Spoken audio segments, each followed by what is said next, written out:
വനിതാ സംവരണ ബിൽ ലോക്സഭയിൽ പരാജയപ്പെട്ടു. ഇപ്പോൾ ഭരണ പ്രതിപക്ഷ വാക്പോര് കേന്ദ്രത്തിൽ തുടരുകയാണ്. തമിഴ്നാട് പശ്ചിമബംഗാൾ നിയമസഭാ തെരഞ്ഞെടുപ്പ് ഉയർത്തിക്കാണിക്കുകയാണ് ഇപ്പോൾ NDA സഖ്യം ചെയ്യുന്നത്. കോൺഗ്രസ് ആകട്ടെ പഴയ ബിൽ അത് നടപ്പാക്കണമെന്നാവശ്യപ്പെട്ട് രാജ്യവ്യാപക പ്രതിഷേധത്തിന് ഒരുങ്ങുകയാണ്. ഏപ്രിൽ 17 എന്ന് പറയുന്നത് NDAക്ക് കറുത്ത ദിനം എന്നായിരുന്നു പ്രിയങ്ക ഗാന്ധി MPയുടെ പ്രതികരണം.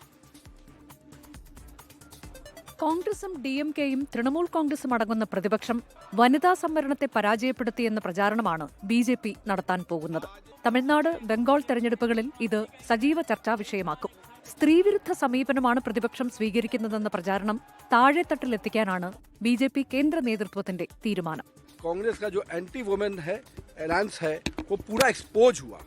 एक एक विषय पे हमारे नेताओं ने, हमारे प्रधानमंत्री जी ने तो स्पष्ट रूप से कहा कि हम तो पूरा यश आपको देना चाहते हैं.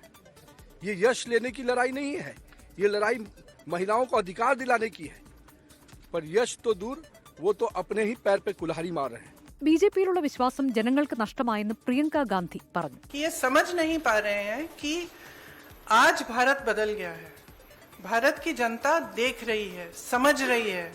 നിലവിലെ 543 സീറ്റുകളിൽ വനിതാ സംവരണം ഉടൻ നടപ്പിലാക്കണമെന്ന് പ്രതിപക്ഷ പാർട്ടികൾ ആവശ്യപ്പെടും. 2023 പാസ്സാക്കിയിട്ടുള്ള വനിതാ സംവരണ ബില്ല് അനുസരിച്ച് 543 അംഗ ലോക്സഭയിൽ 3/1 വനിതാ സംവരണം കൊടുക്കാൻ അവർ തയ്യാറാകണം. ഒരു മിനിറ്റ് പോലും ഇതിനകത്ത് വൈകാൻ പാടില്ല.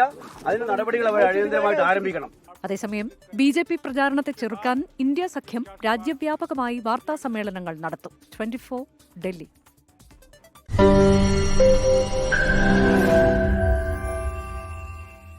ലോകത്തെവിടെയായാലും ഏത് സമയത്തും 24 വാർത്തകളും ഓഗ്മെന്റഡ് റിയാലിറ്റി പാക്കേജുകളും എക്സ്പ്ലെയിനറുകളും വിശദമായി കാണാൻ ഞങ്ങളുടെ YouTube ചാനൽ നിങ്ങൾക്ക് സബ്സ്ക്രൈബ് ചെയ്യാം.